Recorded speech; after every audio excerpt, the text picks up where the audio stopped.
জুলাই আন্দোলনে হামলা ও হত্যার আলাদা মামলায় সাবেক রেলমন্ত্রী নুরুল ইসলাম সুজনকে ৩ দিন এবং জনপ্রশাসন মন্ত্রী ফরহাদ হোসেনকে ২ দিনের রিমান্ডে দিয়েছেন আদালত। বৃহস্পতিবার সকালে মেহেরপুরের সিনিয়র জুডিশিয়াল ম্যাজিস্ট্রেট শারমিন নাহারের আদালতে সাবেক জনপ্রশাসন মন্ত্রীকে হাজির করা হলে বিচারক উভয় পক্ষের শুনানি শেষে তার জামিন নামঞ্জুর করে ২ দিনের রিমান্ড মঞ্জুর করেন। মেহেরপুরে বৈষম্যবিরোধী ছাত্রদের আন্দোলনে হামলার ঘটনায় ২টি মামলায় তাকে আদালতে হাজির করা হয়।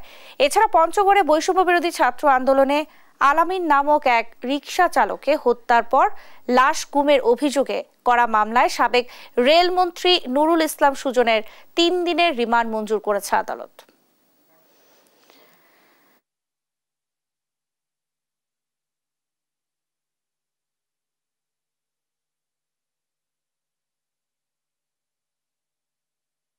আমরা রিমান্ড নামঞ্জুরের আবেদন করি, সেই সাথে আসামির একটা জামিনের আবেদন করি।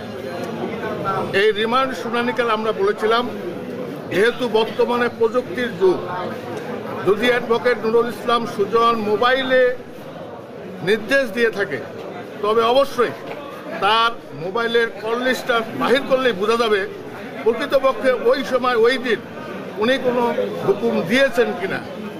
যদি দিয়ে না থাকেন তাহলে বুঝতে হবে এটা মিথ্যা। আর যদি কল লিস্টে আসে ওনার ওই সময় দেখা যায় যে হ্যাঁ উনি কাউকে নির্দেশ দিচ্ছেন, তাহলে ঘটনা সত্য। কিন্তু আয়ও এই ব্যাপারে কোনো বক্তব্য দিতে পারে নাই, উনি কল লিস্টও আনে নাই।